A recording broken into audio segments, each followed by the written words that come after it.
Deer teacher, আজকে টিবিএসসিতে কীভাবে অনলাইনে রেজিস্ট্রেশন করতে হয় সেটা দেখিয়ে দিচ্ছি। তো সবাই আপনারা জানেন টিবিএসসির নতুন ওয়েবসাইট হচ্ছে tbsc.tripura.gov.in, কিন্তু রেজিস্ট্রেশন করতে গেলে আপনাদের যেতে হবে tbsconline.tripura.gov.in। তো আমরা tbsconline.tripura.gov.in গেলাম। সেখানে গিয়ে কিন্তু ইনস্টিটিউশন লগ ইন করতে হবে। লগ ইন করে স্টুডেন্টের রেজিস্ট্রেশন ফর্ম অনলাইনেই ফিল আপ করতে হবে। তো রেজিস্ট্রেশন ফর্ম ফিল আপ করতে গেলে কী কী অপশন আসছে সেটা সবার জানা আছে, আর এখানে খুঁটিনাটি কিছু ব্যাপার আছে সেটা বলছি। আচ্ছা, আমরা প্রথমে লগ ইন করে নিই। আমরা চলে এসেছি welcome to online TBSC registration system, সেখানে চলে এসেছি। আমাকে সিলেক্ট রোলে আমি স্কুল দিলাম। ইউজার নেম আমার স্কুলের যে টিবিএসসি কোড রয়েছে সেটা আমি দিলাম। তারপরে পাসওয়ার্ড দিলাম।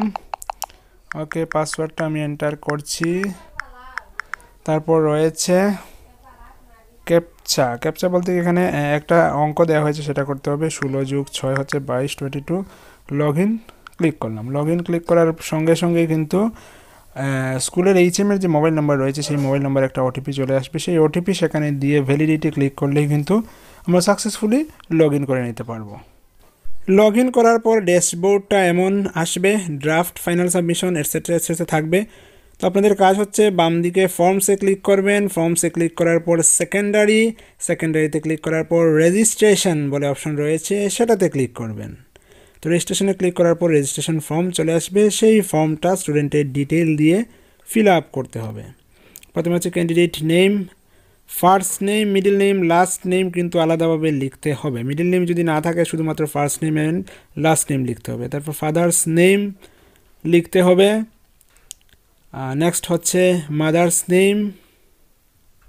তারপর হচ্ছে ন্যাশনালিটি ইন্ডিয়ান। তারপর religion, caste, pin number, students mobile number. Okay, আমরা এক এক করে ফিল আপ করছি। তারপর হচ্ছে ওয়েদার ফিজিক্যালি চ্যালেঞ্জড, অর্থাৎ স্টুডেন্টটা ডিজেবল কিনা। ডিজেবল যদি হয় তাহলে ইয়েস, আর যদি না হয় তাহলে নো। যদি আপনি ইয়েস সিলেক্ট করেন তাহলে ডিসেবিলিটি টাইপ সিলেক্ট করতে হবে, নো দিলে সেটা হাইড হয়ে যাবে। তারপর male female, date of birth. তো ডেট অফ বার্থে ক্লিক করলেই ক্যালেন্ডার চলে আসবে। ক্যালেন্ডার থেকে কিন্তু সিলেক্ট করতে হবে তার ডেট অফ বার্থ। তো উপরে 2020 আজকের দিন এসছে, 2020-এ ক্লিক করলাম। ক্লিক করে আমি স্টুডেন্টের জন্মবর্ষে চলে গেলাম, 2006-এ গেলাম। 2006-এ যাওয়ার পর মাস নভেম্বর 7 সেটা সিলেক্ট করলাম। কোন ক্লাসে স্টুডেন্ট ভর্তি হয়েছিল এই স্কুলে, ক্লাস 7-এ ভর্তি হয়েছে। কোন দিনে ভর্তি হয়েছে সেই ডেটটা সিলেক্ট করতে হবে। সেম ক্যালেন্ডারে সিলেক্ট করলাম। সিলেক্ট করে যে বছর ভর্তি হয়েছে সেই সালটা সিলেক্ট করলাম, মাস সিলেক্ট করলাম, তারপর দিনটা সিলেক্ট করলাম। তারপর হচ্ছে ইয়ার অফ এক্সামিনেশন, পরীক্ষা দেবে 2022-এ। ফার্স্ট ল্যাঙ্গুয়েজ থাকবে বেঙ্গলি।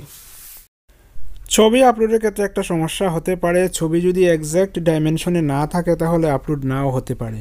তো এক্ষেত্রে ছবিগুলোকে কিন্তু ফটোশপের মাধ্যমে ঠিক করে নিতে হবে। ফটোর ওয়াইড রাখতে হবে 170 পিক্সেল এবং হাইট রাখতে হবে 200 পিক্সেল এবং ডিপিআই রাখতে হবে 100। তাহলেই কিন্তু ফটোটা 170px/200px হয়ে যাবে এবং 100 কেবির নিচে মোটামুটি 40-34 কেবি এমন সাইজের হয়ে যাবে। একই রকমভাবে সিগনেচারটাকেও কিন্তু ক্রপ করে নিতে হবে ফটোশপ দিয়ে। এটা কিন্তু আপনাকে কম্পিউটার দিয়ে করতে হবে। কম্পিউটারে ফটোশপ দিয়ে সিগনেচারটাকে ক্রপ করে নিতে হবে এবং সেটা ব্রাইটনেস বাড়িয়ে পুরো হোয়াইট করতে হবে। সেটা নিশ্চয়ই আপনারা করে রেখেছেন। সিগনেচারটাকে 170px/50px সেটা সিলেক্ট করে 100 dpi করে নিতে হবে, না হলে কিন্তু সেটা আপনি আপলোড করতে পারবেন না। 50 কেবির নিচে হবে না এবং আপনি সেই ডাইমেনশন না মিললে সেটা আপলোডও করতে পারবেন না। তো সেটা কিন্তু কম্পিউটার দিয়ে ঠিকঠাক করে নিতে হবে। আমি সবগুলো ঠিকঠাক করে একটা ফোল্ডারে ফোনের মধ্যে রেখে দিয়েছি, তাই আমি ইজিলি সেগুলোকে আপলোড করে নিতে পারবো। তো আমি ফটো সিলেক্ট করানোর চুজ ফাইল সিলেক্ট করলাম। সিলেক্ট করার পর আমার ফোনের যে ফোল্ডারে রয়েছে সেই ফোল্ডার ওপেন হলো। সেখান থেকে আমি সেই স্টুডেন্টের করে নিলাম। অমৃতা ওরাং ফটো সিলেক্ট করলাম। সেম সিগনেচারটাকেও স্ক্যান করে রেখে দিয়েছি। সিগনেচারটাকে আমি সিলেক্ট করলাম, অমৃতা ওরাং সিগনেচার ওপেন হয়ে গেল। বা সিগনেচার এবং ফটো ওপেন হয়ে গেল। আমি সেভে ক্লিক করলাম। সেভে ক্লিক করার পর দেখতে পাচ্ছি যে রেকর্ড সেভড সাকসেসফুলি, মানে আমার রেকর্ডটা সাকসেসফুলি সেভ হয়ে গেছে। তো আমার আজকে কাজ শুরুর আগে আমার ফর্ম সাবমিট করা ছিল 5টা।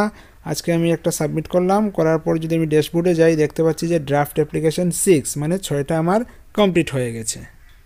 তো এই বছর থেকে যেহেতু অনলাইন শুরু হয়ে গেছে, তা কিন্তু মাধ্যমিকের টেস্ট এক্সামিনেশনের পর 7M ফর্ম যেটা ফিল আপ করতে হয় সেটাও কিন্তু অনলাইনেই করতে হবে, কারণ 7M এর অপশনগুলো কিন্তু এখানে দেয়া রয়েছে। অতএব অনলাইনের কাজ কিন্তু ঠিকঠাকভাবে শিখে নিতে হবে। অনেক স্কুলেই অনলাইন কাজ নিয়ে একটু ঝামেলা হচ্ছে, এখনই কিন্তু আয়ত্ত করে নিতে হবে, কারণ আমরা অফলাইন মুহূর্তে কিন্তু অনলাইনের দিকে এগিয়ে গেছি এক ধাপ, এবং অনলাইনের দিকে যত এগিয়ে যাচ্ছি সেখান থেকে কিন্তু পেছনে আসার কোনো সুযোগ নেই। তো এইভাবে আপনারা অনলাইনে সাবমিট করবেন। সবগুলো ফর্ম ড্রাফট সাবমিট করার পর কীভাবে ফাইনাল সাবমিট করতে হবে, কীভাবে ফর্মগুলো ভুল হলে আবার পুনরায় কারেকশন করতে পারবেন, সেটা আমরা পরবর্তী ভিডিওতে দেখে দেব। ওকে, তো আজ এখানেই রাখছি।